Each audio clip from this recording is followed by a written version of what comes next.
Audi Actu sur Radio Victoire. Actualité, débat, intervention par téléphone. C'est tous les jours à partir de 7h. Sur la fréquence magique, la 96.3 FM. Audi Actu. Audi Actu, vous y êtes et nous y sommes. La Zambie a un nouveau président, Hakainde Hichilema, 59 ans, marié, père de 3 enfants. Il doit être investi le mardi prochain. Surnommé HH ou encore Barley, l'opposant politique de toujours a été très largement élu le 12 août dernier avec près d'1 million de voix d'avance et une forte participation sur le président sortant Edgar Lungu selon la commission électorale. Il faut préciser que Hakainde Hichilema se présentait pour la 6e fois à l'élection présidentielle. L'éternel opposant, enfin élu, avait jusqu'ici perdu à tous les scrutins depuis une quinzaine d'années. L'homme d'affaires, c'est un homme d'affaires longtemps considéré par ses détracteurs comme un opportuniste en politique, a été, quoi qu'on dise, catapulté à la tête du parti UPND en 2006. Mais HH se présente aujourd'hui comme un citoyen ordinaire. Il est orateur très éloquent. Il a ainsi su, lors de la campagne présidentielle dernière, se débarrasser de son image élitiste, troquant ses costumes sur mesure pour des treillis ou des jeans. Il faut dire, tout à l'heure je le disais, qu'il est homme d'affaires. Alors PDG investisseur, il est né en 1962 dans une famille pauvre du sud du pays, élevé comme un garçon simple qui surveillait le bétail. Donc pour être président, il n'est pas forcé de naître d'une famille aisée. Alors il obtient une bourse à l'université de Zambie, diplômé en économie et gestion des affaires. Il part ensuite en Angleterre pour un MBA à l'université de Birmingham. À 26 ans, il se retrouve PDG de la branche zambienne d'un cabinet comptable international. Il investit ensuite dans l'immobilier, puis dans la finance, l'élevage, la santé et le tourisme. Donc, tout opposant peut aussi faire des affaires investies dans le pays. Il a siégé au conseil d'administration de plusieurs grandes entreprises zambiennes. Hakainde Hichilema, arrêté une quinzaine de fois depuis son entrée en politique, promet désormais le changement dans le pays, à commencer par le redressement de son économie. Les attentes des gens sont fortes. Le président nouvellement élu l'a si bien dit. Alors, 22 21 80 99 92 02 80 63. Le 12 août 2021, la commission électorale zambienne a déclaré l'éternel opposant Hakainde Hichilema vainqueur du scrutin présidentiel.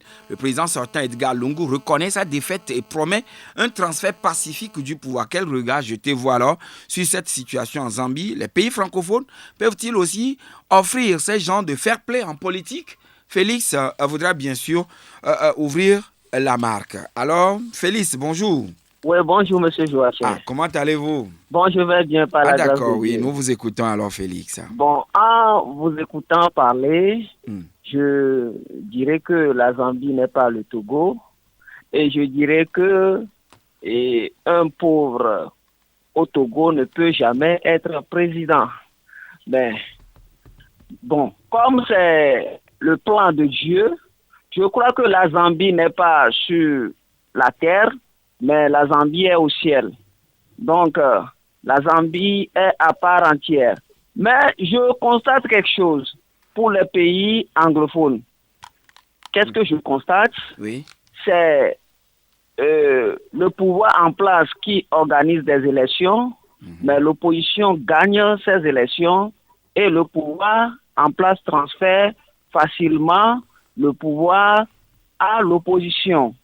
Au vainqueur. Et je dirais, oui, je prends l'exemple du Togo aussi. Je dirais qu'il y a des gens qui disent que quelqu'un a été aux élections 3 fois, 4 fois, il n'a pas gagné. Mais vous venez de dire actuellement que ce président nouvellement élu vient de passer son 6e candidature. Oui, c'est la 6e fois. Oui, et c'est sa 6e fois qu'il a fait élu maintenant. Donc, on peut dire qu'à force de persévérer, on peut arriver au bout. Donc, que personne ne décourage son prochain. Voilà. Si tu ne veux pas l'aider à évoluer, donc vaut mieux de se taire et puis c'est fini. Voilà. Merci beaucoup. Merci beaucoup, mais il faut préciser aussi que l'homme qui vient d'être élu a longtemps été considéré aussi par ses détracteurs comme un opportuniste en politique. Évangéliste Senghor, bonjour. Oui, Joachim, bonjour. Oui. Vraiment, je dormais, j'étais en voyage, j'ai rattrapé l'émission. Vraiment, vous êtes béni. Merci. Vous savez, Joachim, après la présidence, il y a une vie. Abdoulaye Wade et puis l'autre là, Diouf. Wade a accepté la victoire de Diouf. Aujourd'hui, Wade est là, tranquillement, et il est plus à l'aise. Abdou Diouf également. Voilà. Et je suis en train d'acclamer HH, le président zambien, tout ce qu'il a fait. Je crois que mon ami vient de dire toutes les choses tout à l'heure qui est très important.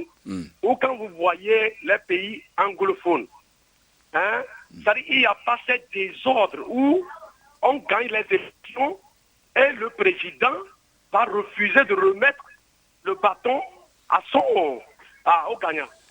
Passer le témoin donc au nouvel élu. Voilà, au nouvel élu. Alors que les pays francophones, ça c'est du désordre organisé. Quand on parle de c'est la France là, non. Ce matin, le ciel aussi est en train d'acclamer HH. De comment il a accepté. Il sait que non, la présidence est là pour tout le monde. Aujourd'hui, Joachim, ton enfant peut être président au Togo, c'est même comme moi, l'évangéliste Senghor. Voilà. Ah oui, parce que la présidence, c'est Dieu qui donne. Aujourd'hui, si Dieu te donne, il faut aussi passer le bâton à quelqu'un. Merci. Vraiment, je vous remercie beaucoup. Bonne journée. Et bonne journée à vous également, évangéliste Senghor. Et nous allons maintenant nous transporter à Zaou. Bonjour. Warissa. Bonjour, monsieur Joachim. Comment allez-vous? Oui, je vais bien. Et vous? Très bien aussi. D'accord, nous vous écoutons par rapport au thème. Monsieur Joachim, je pense que les pays francophones peuvent aussi livrer ou bien offrir ce fait que nous avons si apprécié en Zambie. C'est vrai que la Zambie est un pays anglophone, mais cela ne veut pas dire qu'elle est extraterrestre. Et tous ces pays-là qui ont des problèmes de la CENI en Afrique francophone, il est temps que tous les acteurs politiques s'asseyent et qu'ils associent aussi les citoyens, parce que c'est les électeurs, et qu'ils pensent à la bonne formation de la CENI. Il faut avoir un consensus, puisque c'est dans leurs avantages.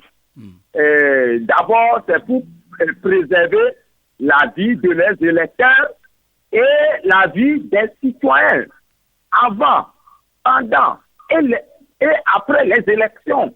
Vous êtes journaliste, monsieur Joachim. Vous savez que dans les pays qui ont des problèmes de la CENI, après les élections, c'est du chaos. On observe. Donc, est-ce qu'on va demeurer là comme ça? Donc, ce qui est là aujourd'hui, je pense que tout d'abord, vous vous souvenez en 2015, le cinéma que nous a livré sur la télévision nationale, monsieur. Et voilà, et tout le monde s'en souvient bien, et vous avez été bien compris, Waris. Merci beaucoup, visiblement. Alors, Armand est derrière vous. Armand, bonjour. Bonjour, Joachim. Ah oui, comment allez-vous? Je me porte très bien. Oui, voilà. Oui, ça va, super bien. Et voilà la scène que nous offre aujourd'hui la Zambie. Quel regard jetez-vous sur cela? Oui. D'abord, il faut chercher à situer le contexte géopolitique de la Zambie. La Zambie, c'est un pays de l'Afrique, l'extrême sud africain, qui a eu comment son indépendance en faisant la guerre. Ça, il faut vraiment l'ajouter aussi. Parce qu'au fait... Et c'est depuis 1964 que le pays est indépendant. Parce que quel est le problème des pays francophones? La plupart de ces pays francophones ont eu l'indépendance d'une manière consensuelle, c'est-à-dire ils ont négocié.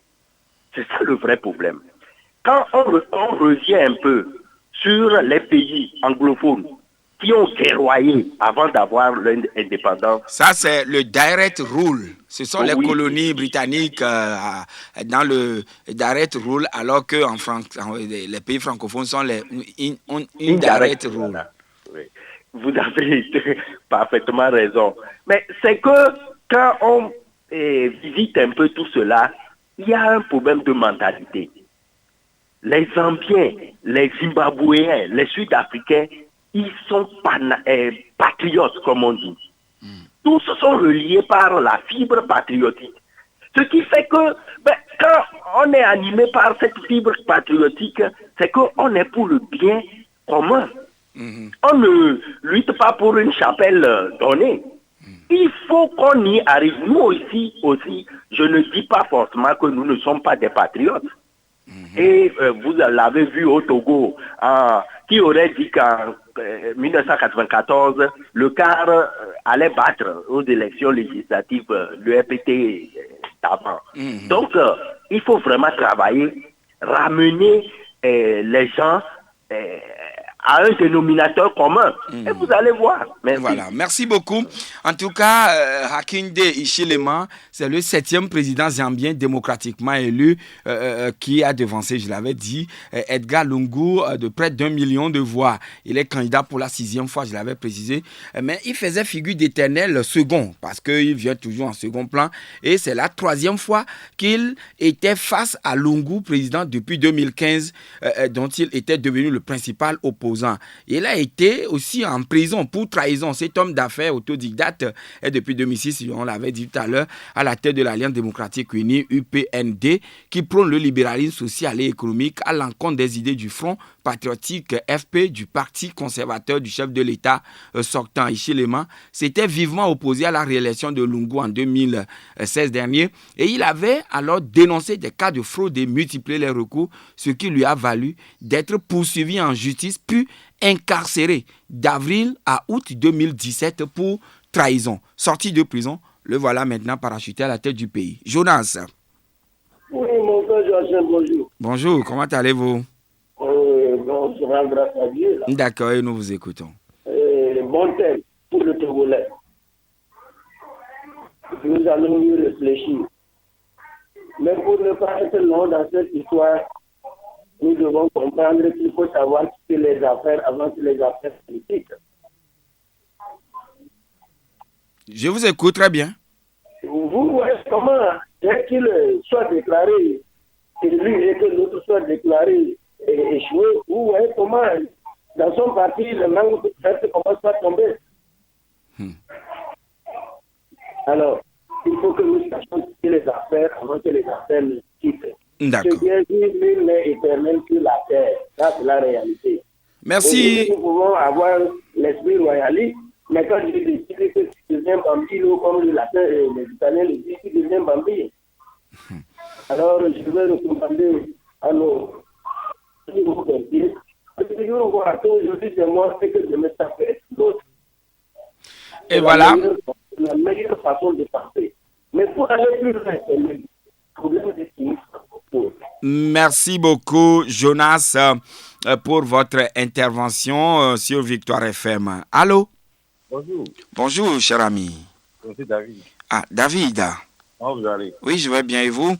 Ça va. Oui, quel regard jetez-vous sur la situation actuelle en Zambie? Est-ce que les pays francophones peuvent-ils aussi offrir ces genres de fair play en politique? Vous savez, c'est très facile. C'est que les pays francophones ont tracé la voie de l'alternance. Et c'est la volonté. Les pays francophones ont refusé. Et dans les pays francophones, vous allez trouver de père en fils les questions des 3 mandats là. C'est tout le problème. Les francophones, ils ont bien choisi la voie de l'alternance. Et le jeu est ouvert pour tout le monde. Alors que les francophones, ils ont refusé. C'est très simple.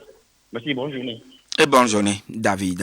92 02 80 63 22 21 80 99. Pelé.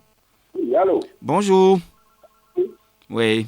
Bon, je pense qu'il ne faut pas que les gens font de l'amalgame disant que l'opposant a duré beaucoup, bien a fait 3 fois, 6 fois. Non, c'est parce que cette fois-ci, il y avait un série technique. Ça, il faut préciser ça. Si l'information, il faut préciser ça. Il allait aux élections avec des séries politisées. C'est ça qu'il fait ici. Aujourd'hui, il y a une série technique et l'engouement était énorme. C'est pour cela qu'il y avait plus de sorties que la population était sortie. En tout cas, 70%. Oui, voilà. Si les gens avaient confiance que les élections qui vont se dérouler seront transparentes, mais il y aura l'engouement. Qu'est-ce qu'au Togo, qu'est-ce qui se passe? Chaque fois, quand on veut aller aux élections, le pouvoir en place, il fait bibi. Vous savez ce qu'on appelle bibi? Il fait bibi avec la série politisée. Quand on va savoir, quand le peuple sait que bon, c'est le président de la République qui met le président en tête à la série, on sent automatiquement que la série a été politisée, qu'il y aura la victoire. Donc, à chaque fois, nos opposants aussi, regardez un peu la Sénat, tout ça, et ce qui s'est passé à la Sénat aujourd'hui. La série qu'ils ont placée là-bas, c'est quelle série? C'est technique. Donc, il faut savoir que prochainement, aux prochaines élections, Pognatingo aussi va gagner encore les élections. Vous voyez, encore. Donc, il faudrait que nos opposants, nos politiciens... Oui, mais est-ce à dire que même si c'est une CENI technique, alors le président sortant ne peut plus gagner? Non, mais au Togo, psychologiquement aujourd'hui, je dis, c'est-à-dire il faudrait qu'on mette des gens au moins indépendants, que ce n'est pas les partis qui les ont amenés là-bas. D'accord, mais vous avez totalement ramené le sujet vers le Togo alors que nous parlons d'ordre général. Oui, non, c'est un exemple. Moi, je suis togolais. Moi, c'est un exemple. Et vous avez été bien compris, Pelé. Merci et bonne journée. Kanidek. Bonjour, Joachim. Ah oui, bonjour. Comment ça va? Oui, je vais bien. Et vous? Ah, ça va bien. Ah, vous êtes en direct sur Victoire FM. Ouais. Bon, moi, je pense que les anglophones, c'est des gens qui sont soucieux pour le développement et puis l'épanouissement de leur peuple. Vous voyez, donc c'est des gens qui ont pris conscience que quelle que soit votre durée au pouvoir, ou bien vous voulez s'étaliser au pouvoir, d'un jour ou à l'autre, vous allez quitter au moins naturellement. Vous voyez, donc bon, cela ne peut jamais se passer dans les pays francophones. Mais pourquoi? Oui, parce que nous sommes téléguidés par les Français. Et si vous voyez, dans tous les pays francophones, c'est la France qui choisit ses présidents. Oui, mais c'est quand même une hypothèse que beaucoup ne partagent pas. Hein? Ah bon? Oui. Si beaucoup ne partagent pas, c'est que beaucoup ne comprennent pas pourquoi il n'y a pas alternance dans les pays francophones. Et si vous prenez les pays anglophones, c'est des gens qui ont doté de leur pays des institutions fortes, comme l'a dit Barack Obama. Et si on prend même ce qui s'est passé dernièrement aux USA, bon, si c'est en République du Gondwana, Trump allait passer. Vous voyez. Et merci beaucoup, Kanidek. Et bonne journée à vous également. Alors, nous ne sommes plus au Gondwana, on est dans les pays de Commonwealth ou des pays qui ont en partage la langue de Shakespeare. Barnabas. Oui, bonjour. Oui, bonjour. Vous savez quoi? Chez les anglophones, c'est le patriotisme, le bon sens et le fair play. Ce qu'on n'a pas, en particulier dans mon pays, le Togo. Mais je veux m'intéresser au patriotisme. Le patriotisme vient d'où? Vient de la connaissance profonde de son histoire. Au Togo, nous n'avons pas d'histoire, mon frère. Moi, par exemple, je suis né à Lomé. J'ai fréquenté à Lomé. J'ai fait tout à Lomé. Je ne peux même pas parler de Dapaon, ni de Kara, ni de Sokodé. Joachim, entre toi et moi, penses-tu que je mérite d'être appelé Togolais? Alors là, peut-être c'est vous qui n'avez pas bien appris vos leçons d'histoire. Non, quelle histoire? Quelle histoire on nous apprend? L'histoire de la France, des États-Unis, de la Chine? Qu'est-ce que j'ai à foutre? C'est ça le problème. Votre papa a une maison. Vous ne connaissez pas l'historique de la maison. Vous êtes là, vous en jouissez. Mais quelqu'un débarque demain, veut récupérer cette maison. Qu'est-ce que vous pouvez défendre? Rien du tout. D'accord. C'est ça notre problème. Merci beaucoup, Barnabas. Sinon, il faudrait que les pays africains recentrent ou recadrent les curricula qui sont donc dispensés ici et là. Alors, nous allons accueillir notre intervenant sur le 92 02 80 63. Allô, Sylvain? Oui, monsieur Jaché, bonjour. Oui, bonjour. Et vous? Comment allez-vous? Je vais très bien chez vous. Ah oui, ça va aussi. D'accord. Et effectivement, on peut le faire aussi en Afrique francophone, s'il y a la volonté.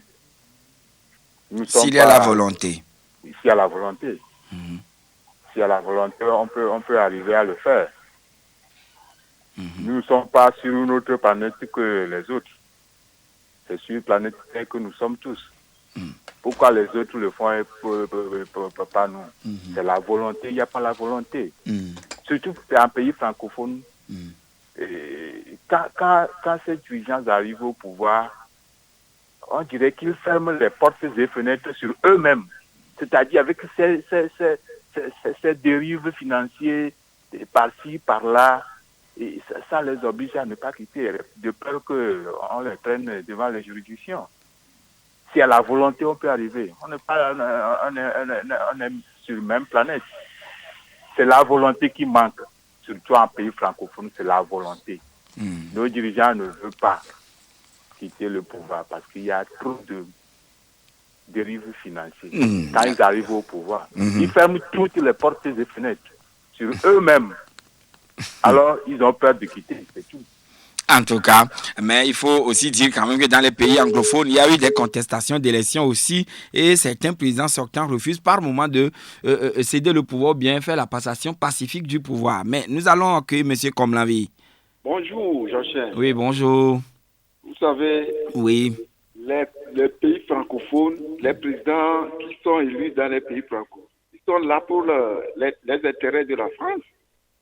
Sinon, mais pourquoi ne pas être vraiment patriote et dire que non, il faudrait que nos pays se développent et avancent. Exemple des pays anglophones, à côté au Ghana, les institutions là, ce ne sont pas des institutions politisées. Pourquoi nos pays, surtout au Togo, pour une fois dans l'histoire, créer une commission électorale technique et comme ça, déverrouiller les institutions pour que les élections se fassent d'une manière transparente et libre. Au Ghana, par exemple, moi, j'ai une fois suivi les nuits électorales.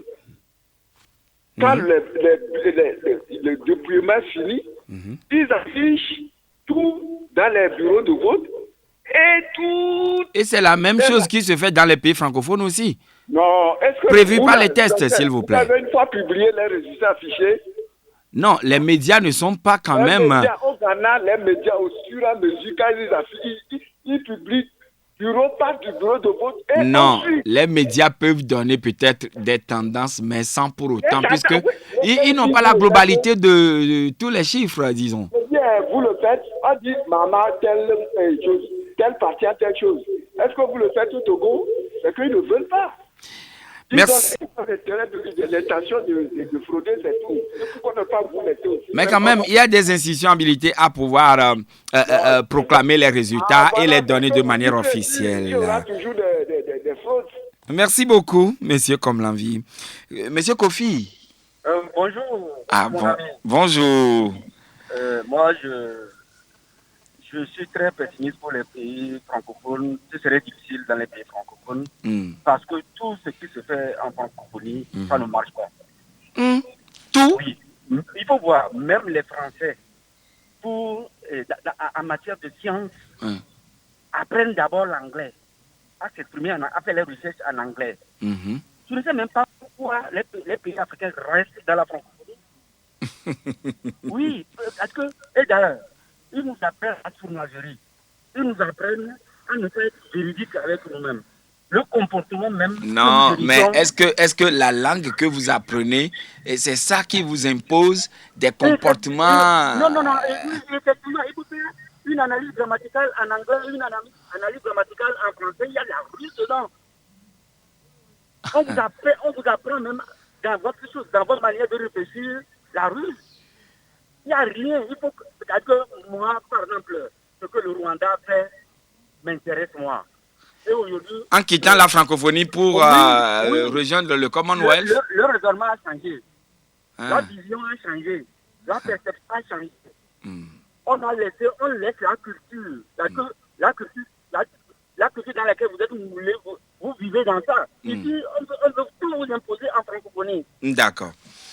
Merci beaucoup, cher ami Kofi. Nous allons, madame, monsieur, observer la pause pour servir les annonceurs. Mais ne quittez pas. L'émission reprend tout de suite après la pause. Derrière un grand homme. Et ma sœur, le nouveau Dagon Magazine est Audi Actu, c'est du lundi au vendredi de 7h à 8h20 sur Victoire FM.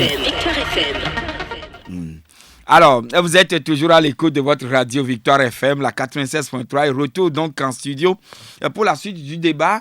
Alors, le 12 août 2021, la commission électorale zambienne a déclaré l'éternel opposant Hakainde Hichilema vainqueur du scrutin présidentiel. Le président sortant, Edgar Lungu, reconnaît sa défaite et promet d'ailleurs un transfert pacifique du pouvoir. Quel regard jetez-vous sur cette situation en Zambie? Les pays francophones peuvent-ils aussi offrir ce genre de fair play en politique? 22 21 80 99 92 02 80 63. Et nous avons un auditeur qui est en ligne avec nous. Allô? Allô, oui, bonjour Lawson. Oui, bonjour monsieur Lawson. Oui, comment vous allez? Ah, ça fait très très très longtemps. Eh ben oui. Alternance oblige. il faut permettre aux autres aussi de prendre la parole. Oui, mais ça fait grand plaisir de retrouver quand même nos papas qui sont toujours fidèles. Oh ouais, mais il y a des moments où j'ai essayé, mais je n'ai pas pu rentrer. Ah, d'accord. Ok. Bon, ben, vous savez, oui. L'une des leçons que nous pouvons tirer de cette élection en Zambie, c'est qu'il ne faut jamais abandonner dans la vie. Oui. Dire que j'ai essayé une fois, deux fois, je n'ai pas réussi pour abandonner, alors là, c'est une résignation. Et du défaitisme. Oui, il ne faut jamais abandonner. Vous savez, moi, je suis en train de parler sur une Android. Ce n'est pas en un jour seulement que les fabricants, ils ont assemblé les composants et que ça a commencé à fonctionner. Oui. Il a fallu remettre le métier à l'œuvre. C'est ça. Bon, et maintenant, vous savez, lorsqu'on parle des pays francophones et anglophones en la matière de la vérité des yeux, je pense que nous nous trompons. Parce qu'il y a des pays anglophones qui font la même chose. L'Ouganda, le Zimbabwe, la Gambie, on a vu ça. Ce pas des pays francophones. Oui. Et en Afrique francophone, on a vu. Ouada a perdu les élections. N'est-ce pas? C'est une question de personne. Vous savez, lorsque vous occupez une fonction publique, il faut savoir que vous travaillez pour la nation. Vous ne travaillez pas pour un clan, pour un parti politique. Lorsque on met le problème toujours sur le dos de la France, on sait, il n'y a pas que les Français. Tous les Occidentaux, ils ont leurs mains pratiquement dans les affaires en Afrique. Et il faudrait que nous nous responsabilisions nous-mêmes. Nos problèmes sont endogènes, ce n'est pas exogène. La dernière fois, nous avons été aux élections au Togo ici. Il n'y a pas eu un Français en tant que candidat. Ce n'est que des Togolais. N'est-ce pas? Lorsque vous confiez votre taxi à quelqu'un pour conduire et que le chauffeur va confier la voiture à un SPA, si la voiture a un problème, ben vous ne vous attaquez pas au SPA. C'est à qui vous avez confié. Nos responsables sont des responsables en Afrique. Nous devons voir la France toujours derrière nos problèmes en Afrique. Quand est-ce que la France cessera d'être derrière? Il faut que les peuples africains prennent eux-mêmes leurs responsabilités. Et est-ce qu'il peut être aussi question donc d'institutions fortes dans cette affaire-là? Absolument. Mais des institutions fortes sont composées des hommes forts et responsables. Merci beaucoup, Monsieur Lawson. Et bonne journée à vous, toujours en compagnie de Victoire FM. Monsieur Gado? Allô, bonjour. Oui, bonjour. Bon, vous savez, moi, ce que j'ai à proposer, le président Paul même a dit que le problème sera de l'UNI. C'est-à-dire c'est l'UNI qui peut régler ce problème. Oui, mais nous ne parlons pas du Togo, cher ami. Nous parlons bien sûr de ce qui se passe en Zambie ainsi que les pays francophones. Donc c'est une bonne chose. Je souhaite ça au Togo aussi. Donc ce que moi j'ai à proposer pour que ça vienne aussi chez nous, d'accord, je dis à l'opposition de tout faire pour arracher le président Paul, de l'unir, de l'arracher et voter pour l'unir. Comme ça tout va aller bien parce que les jeunes de l'unir, c'est eux qui bloquent tout. Donc il faut que l'opposition arrache le président fort. Et ça ira de mieux. Merci. C'est ma proposition. Et très bonne journée. 92 02 80 92 02 80 63. Jules. Oui, bonjour, monsieur Jachin. Ah oui, bonjour, cher ami. Ok. Bon, c'était pour intervenir par rapport à votre thème là. Et vous êtes en direct déjà sur Victoire FM. Bon, par rapport à ce, je pense que c'est la langue anglaise qui va changer le problème de l'Afrique. Ça, c'est tellement archi-faux, hein, c'est archi-faux. Mais le problème de l'Afrique en général, il faut maintenant revoir les langues nationales.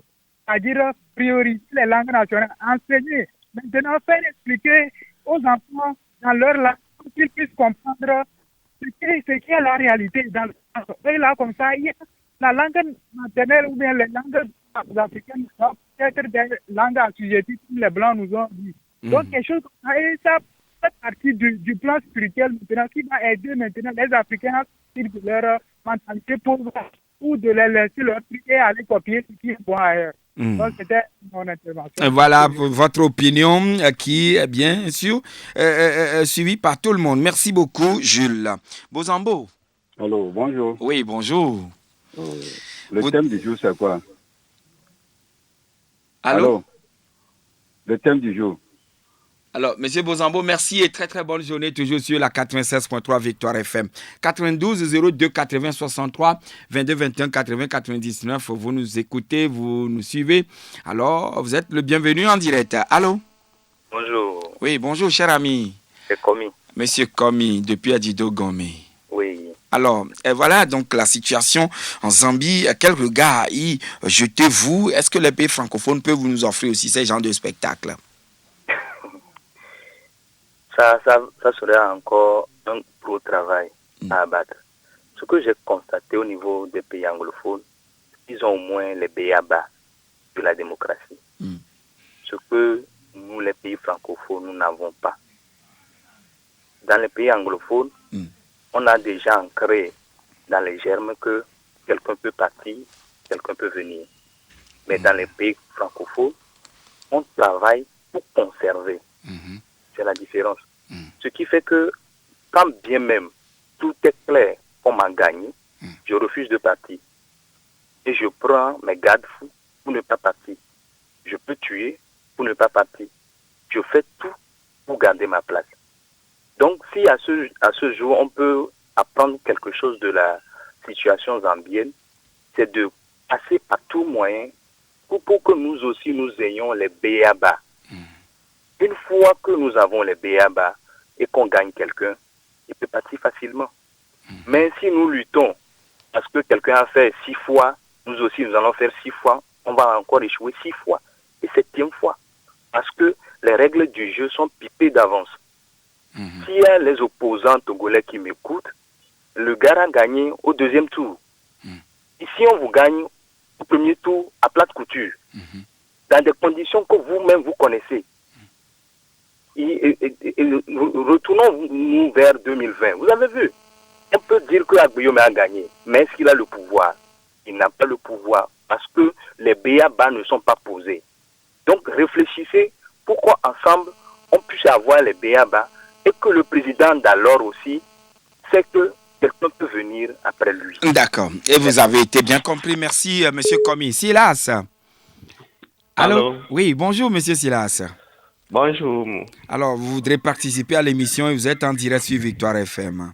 Merci. Aujourd'hui, je remercie Dieu d'avoir entré en ligne. Ah, vous aviez essayé, certaines fois ça n'a pas marché? Une fois. Alors, bienvenue dans la grande famille des victorieux. Merci. Je remercie mon prédécesseur. Ce qu'il a dit, au fond, nos dirigeants, ils ont la peur. Dans les pays francophones, nous accusons peut-être les pays qui nous ont colonisés. Au fin fond, c'est que nous ne voulons pas le bien de nos enfants ou bien de nos prédécesseurs. Celui qui a le pouvoir, c'est lui qui doit tolérer. Mais c'est le contraire. On demande aux petits de pardonner, de tolérer. C'est impossible. C'est celui qui a la force qui pardonne. La France, bien sûr. Mais si on ne peut pas attaquer la France parce que juridiquement, ce n'est pas la France, ce sont des multinationaux qui sont en bas là, qui sont là. Et c'est eux qui donnent de petites parcelles de pouvoir à nos dirigeants. Vous comprenez, c'est le fond du problème là. Voilà. Mais on parle de politique. La politique dit de détruire son voisin. Non. Dieu nous a créés sur cette terre, que chacun fasse son mieux. Au moins de donner la parcelle de pouvoir un peu à son voisin. Et ce sera tout. Merci beaucoup, Silas. C'est très bonne journée. Et nous allons recevoir un autre intervenant, Saïd Victor. Bonjour, Victor. Bonjour, monsieur Joachim. Ah oui, comment allez-vous? Très bien. Je salue tout d'abord la mère de la Radio Victoire, le premier ministre, Madame. C'est de la part de le père de la Radio Victoire. Monsieur Joachim. Oui, je vous écoute. Si toi-même tu veux marquer l'histoire de ton pays, il faut être conscient pour dire que vraiment tu veux le développement de ton pays. Il y a les gens ou bien Joachim, il y a les gens en Afrique ici qui n'ont même pas fait 5 ans par rapport à ceux qui ont obtenu l'indépendance de leur pays.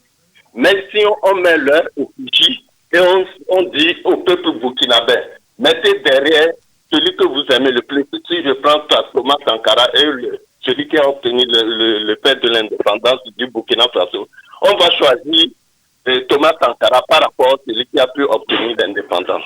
Il faut que nous-mêmes nous soyons conscients. Moi, je ne veux pas en vouloir tellement la France. Il y a l'armée aussi, notre armée, des pays qui jouent le rôle du penchant de ceux qui ne veulent pas le changement. Eux-mêmes, il faut que dans l'armée, ils soient conscients que au moment où ils soutiennent toujours un seul régime qui a pu retarder leur pays qu'ils aiment tant, auquel ils ont prêté, ils se sont mis sous le drapeau pour défendre, pour faire avancer le pays, de le faire sortir du sous-développement. Et ce monsieur, l'unique monsieur, maintient ce pays en profondeur du sous-développement. Oui, mais là, je dois dire quand même que nous sommes en train de parler des pays francophones. Et là, Victor, vous avez été bien compris. Vous avez été très bien compris. Merci tout de même, puisqu'il y a quelqu'un d'autre qui attendait aussi en ligne depuis. Alors, nous l'accueillons, c'est M. Agnenefa. Bonjour. Bonjour, M. Jarnet. Vous êtes l'avant-dernier auditeur. Nous vous écoutons. D'accord, je l'ai jamais. Okay. Et au fait, c'est vrai que on accuse la France à 92%. Mais, M. Jassin, et je me tenais en disant que moi, j'ai construit, par exemple, ma maison, j'ai des locataires. Voilà, je perçois l'argent du loyer et quelqu'un vient me dire que, OK, maintenant, je vais prendre les 50% des loyers que tu perçois à la fin du mois. Maintenant, je sais que j'ai des enfants, je dois les nourrir. Je sais pertinemment que les 50% restants, je dois les nourrir correctement. Maintenant, je voudrais savoir, est-ce que nos dirigeants africains, c'est vrai que la France les impose, mais est-ce qu'ils ne peuvent pas nourrir correctement, c'est-à-dire, je veux parler de la redistribution des biens dans le pays pour que nous soyons à l'aise. Et eux-mêmes, je me demande s'ils sont vraiment conscients parce que je suis au pouvoir maintenant et après les élections et je préfère toujours garder mon poste, conserver le pouvoir. Est-ce que je ne peux pas partir tranquillement pour qu'il y ait alternance?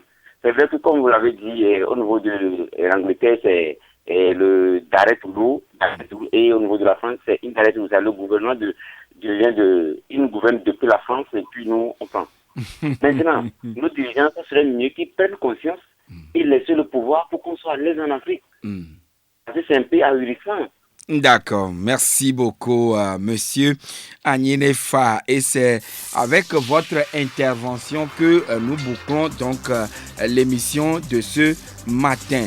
Alors, madame, monsieur, vous tous qui nous avez appelés, merci à vous, ceux-là qui ont tenté en vain. C'est vrai, vous êtes très nombreux à sonner les 2 numéros sans pourtant réussir à entrer en ligne, mais ce n'est pas grave. D'autres occasions vous permettraient bien sûr de pouvoir entrer en ligne. Tout à l'heure, nous disions dans l'émission avec un invité surprise que nous avions reçu qu'il y a des gens qui sont en train de circuler dans des maisons pour soi-disant vérifier l'utilisation des moustiquaires imprégnés et autres. Et nous les avions assimilés à des arnaqueurs. Alors, le ministère de la Santé et de l'Hygiène publique, il faut que je donne correctement le nom, le ministère de la Santé, de l'Hygiène publique et de l'Accès universel aux soins, nous dit ou nous précise ici que dans le cas de la lutte contre, du programme national de lutte contre le paludisme, le secrétaire général a donc adressé un courrier de monitorage post-distribution PMD de la campagne MID 2020 à une ONG pour pouvoir aller dans les maisons pour vérifier l'utilisation qu'on fait donc de ces moustiquaires. Donc ce ne sont pas des arnaqueurs. Et cette ONG, je crois, c'est ONG Grâce Population qui a été sélectionnée pour réaliser des enquêtes du suivi post-distribution respectivement au 9e, 10e, 18e et 27e mois après la distribution des MID. Et ça se déroulera du 15 au 31 août 2021 dans les 26 districts de toutes les régions du Togo.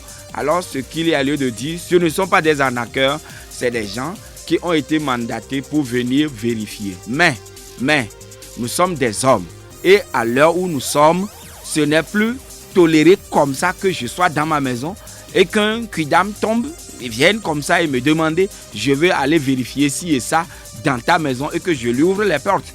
Alors, s'il vous plaît, les responsables de cette ONG ainsi que du ministère de la Santé, veuillez communiquer autour de cela parce que nous sommes des hommes et ce sont des hommes que vous dirigez. Merci beaucoup.